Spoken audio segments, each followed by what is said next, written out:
Hello, hello, hello, my lovely patrons. Michelle here, and this is going to be the second one for February. I apologize for the delay, but it's going to be worth it because it's a really fun hat. Nice and lacy for those of you that like breathable hats, or maybe you want one for like springtime weather if you're out and about and it's really too warm for a thick hat and it's too cool to not wear a hat. I mean, it's always cool to wear a hat. Let's be honest, especially one that we made. Anyway, so the reason why I have coming soon, as you guys know, is a lot of times I'm still in the process of working it up when I make the video because it's easier that way for me. So that way I don't have to make a second one and then I can just go to the next pattern because lots more great ones are coming for you guys. So this one is one that I gave a little sneak peek in the group a little bit ago, and I'm calling it Plummy because the color is just, it's called Plummy, but the color is just perfect plum color with some pinks and light purples, dark purples and stuff like that, and I really love it. And as you can see, this is the lacy part that I was talking about.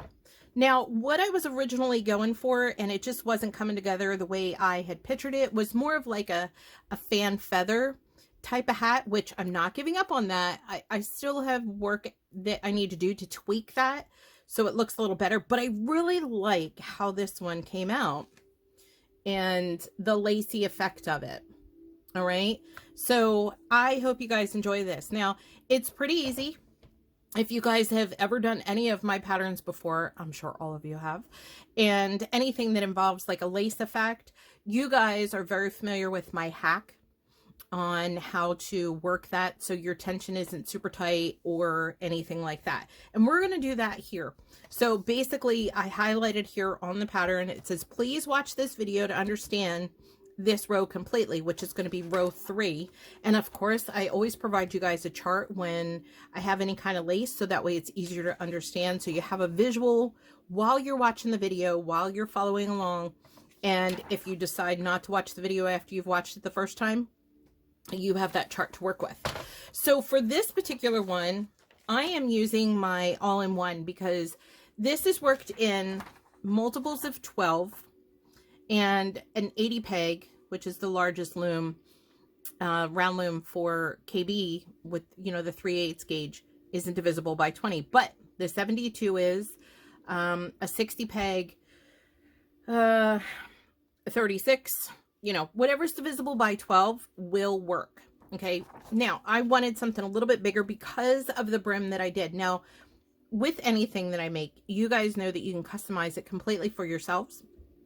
And because I went a little bit bigger than the 80 peg, I did the folded knit brim. So basically all this is just the knitted brim. You knit for about 3 inches, just maybe a little shy of that. And then I folded it back over, put the cast on row back on, and then I knitted that off, and then I did a round of purl just to kind of give it that little accent right here, which is what I like to do. It makes it look a little nicer, but it's perfect for me. I've tried it on, even with it on the loom. My husband thought I was crazy. I'm not the one that married me. Anyway, so with this pattern, it's real simple. You're going to do round 1 is a knit. No E-wrap. No E-wrap at all. Okay? It's all knit. Either you knit or true knit. It's the same, but no E-wrap. Okay? Round 2, same thing. Now with round 2, as you're knitting along, you're going to set up for row 3. So after you've already knitted a couple of pegs, you're going to go back and move the ones that you need to move, thus making it so much easier for you to work with lace patterns that I come up with for you guys.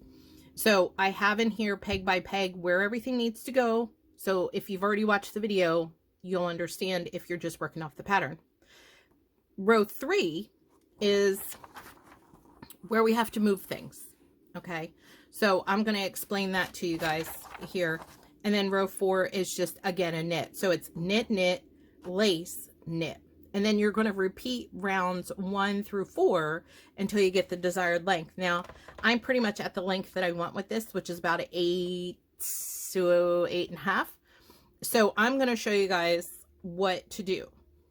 All right. So on this one, now it does help to have your stitch counter or your row counter, whatever you want to call it. So that way you know what row you're working on, and it makes things a whole lot easier for you. So right now, I've already did a knit. I've done 4 and 1. So I'm going to do 2 on this row 2, which is where I knit row 2, and then I use that row 2 and I set up for 3. So you're basically doing 2 at once, and then it makes it a whole lot easier when you have to move things around. Okay, so if you're going to do 84 pegs on this all in one like I do, I hate these corners. So what I've done is, because I'm ambidextrous, I have learned that it's easier for me to use my other hand. Normally I hold my hook in my right hand, but for this I hold it in my left, and it makes it easier for me. So let's go through this. So for this one, I know I'm going to be knitting round 2, and then I'm going to go back and I'm going to set up my round 3. So if you notice here on my loom, I have it marked off in multiples of 12. You guys know me well enough that I love my masking tape or my artist tape. So mark your loom off. Now, you'll notice that on pegs 1 and 2, I have 2 dashes under those. That is to tell me mentally, these need to have 2 strands on it when I'm done this section of 12. So 1, 2, 10, and 11, I have 2 dashes under each one of those numbers. 3, 5, 7, and 9 have a line under them. That tells me those are supposed to be empty. And then 4, 6, 8, and 12 will only have 1 strand. So 1, 2 will have 2 strands when I'm done this setup. 3 will be empty. 4 will have 1. 5 will be empty. 6 will have 1. 7 will be empty. 8 will have 1. 9 will be empty. 10 and 11 will have 2 strands, and 12 will always have 1. Okay, so let's hop right into this. So what I'm going to do is bring my yarn over. Let me use the other hand. I'm going to knit off 1, knit off 2, knit off 3.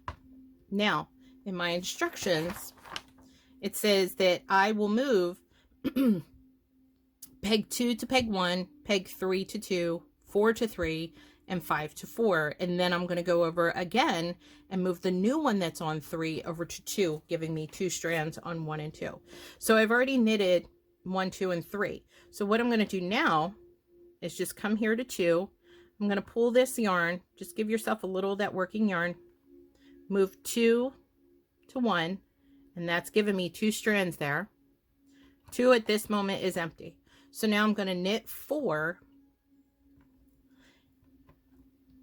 I'm going to take 3 over to 2. Now I'm going to knit 5, and I'm going to take 4, move that to 3,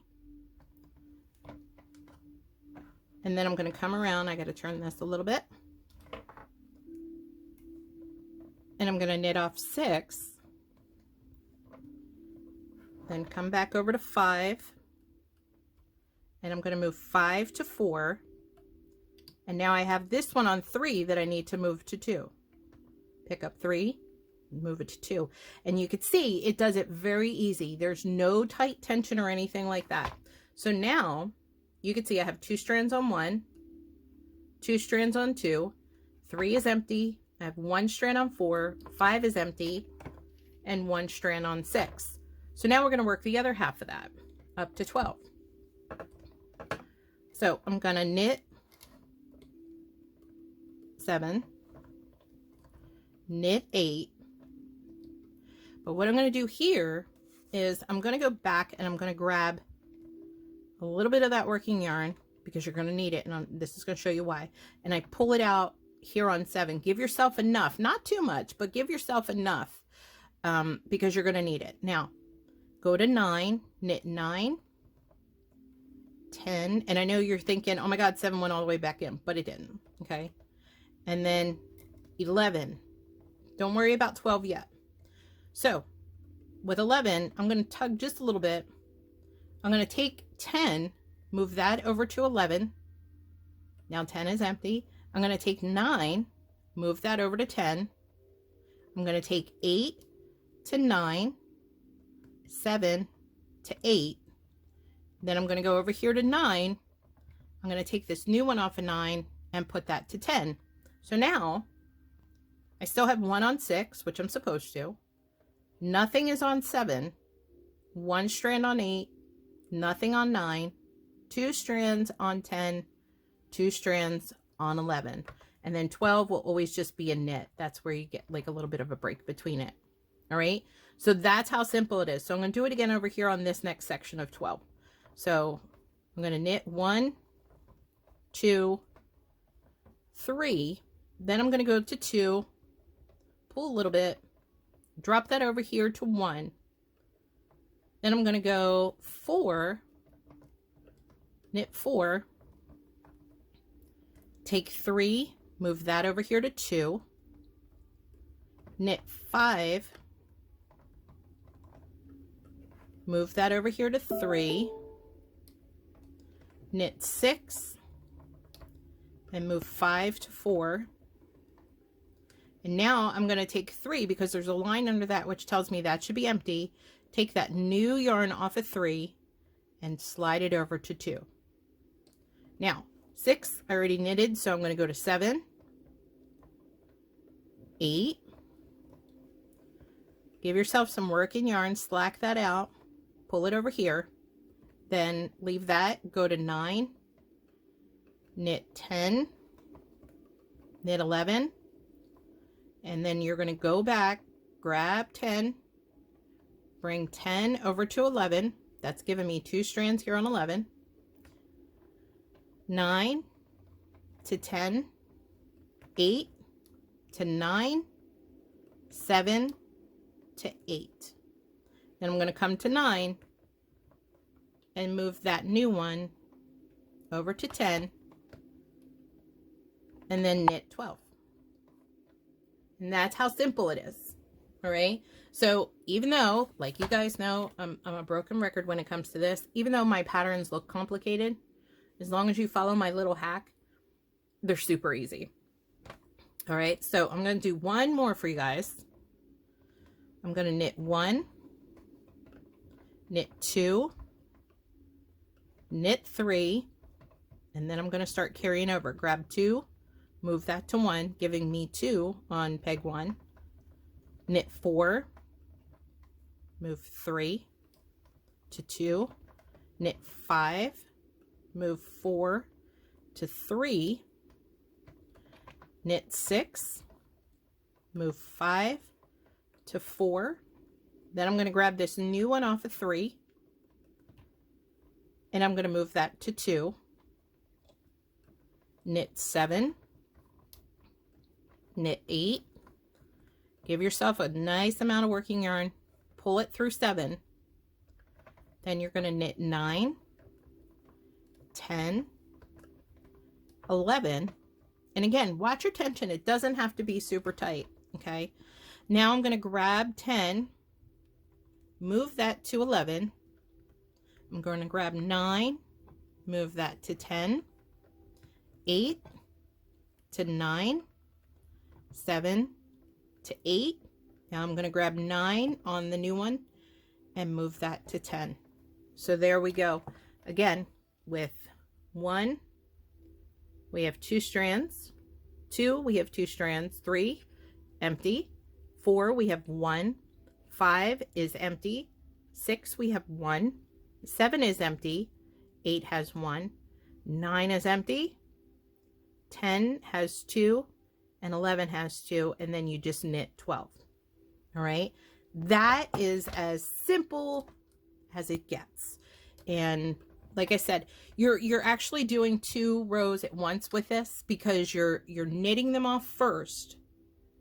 And instead of knitting the whole thing, you're knitting and then you're going to go back and move the pegs that need to be moved. Instead of knitting the whole thing first and then go back and fighting with them because tension tends to get a little much. This prevents that. All right, guys. So There we go. Thank you, thank you, thank you so much. And I'm going to finish this off with my 4-peg decrease and find a little palm to throw on it. But as always, I want to say a very, very, very big thank you to all of my patrons for really showing me that you guys believe in me. And I can't express enough how much that means to me, to continue to motivate me and inspire me to be even more creative and push the boundaries for everybody to become better loomers, and to show people that needle knit and crochet that we could do just as much amazing stuff as they can. And we're going to show them we're just as good. All right, guys. Thank you so much. Love you bunches. Happy looming. Bye.